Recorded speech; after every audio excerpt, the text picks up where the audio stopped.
Okay, it's 1:15.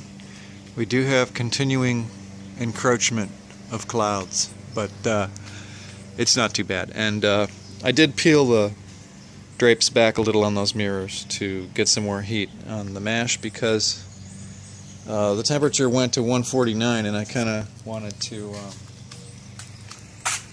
bring that back up. So it's 1:15. It's been almost 2.5 hours of brew day spent so far, and the grain is pretty lofty now.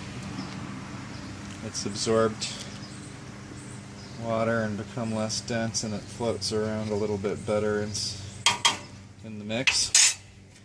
And the current temperature is 154.9, 155. So that's good.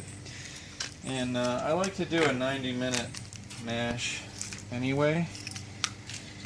But I'm going to take these drapes off the mirrors now, and we'll just pull the bag as soon as the temperature hits about 160, I think. So you can pause. Okay, so it's like 1:30 p.m. and I have to confess that I moved this thing and I rolled it over one of the chocks and it spilled out, so I like hosed it off. You can see the residue on my brew bag. It spilled some of the wort out, and I want to pull this brew bag out of here now. So Henry, if you can take over and just kind of look over my shoulder. I have a pan and a big colander, very large colander, and a pan that fits pretty well. I'm just going to pull this bag out of here, and this is the rough part of brewing in a bag, I guess. It can be kind of messy.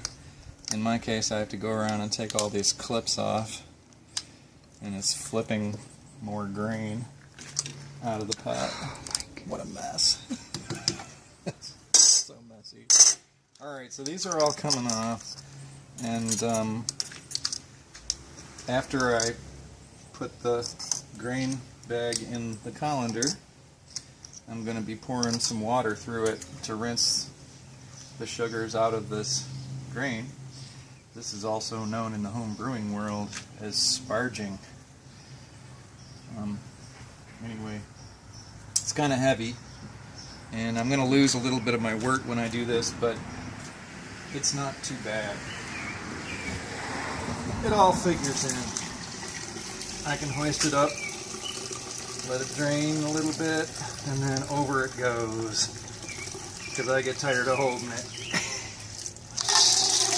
So we probably lost a couple tablespoons there, but that's going to drain. It's going to drain into the colander, into the pot rather, below the colander. And I'm going to put some water through here from a specially modified milk jug cap with a hole in it. That's just more tap water, and I'm just going to run it in here like so. And this process takes a little while, so we don't have to film the entire thing, but this is basically my procedure to get the grain rinsed, get all the sugars rinsed, because I'm losing water, of course. All home brewers know this. When you pull that bag out of there, the grain has absorbed a lot of water. There's a lot of water suddenly gone. If you look into the pot, Henry, into the pot, we were up here by the rivets when we started, and now with no grain in, we're down a lot. So we're going to put that back. Pause till I go get my wok. Okay, so this is kind of also something I can put the colander in. Just a steel wok. I use it more for this than I do for frying foods. But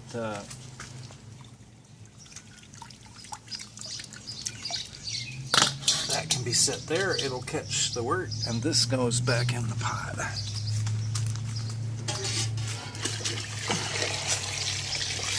So we have not fully recovered our volume if you look at where the water level is. But we're going to keep rinsing.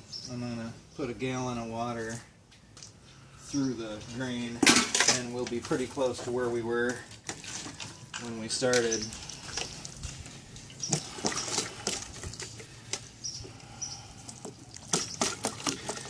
Just kind of sprinkling this around in there. This is the amazing high-tech sparging process. And that'll take a while to drain, and then I'll pour that in the pot, etc., etc.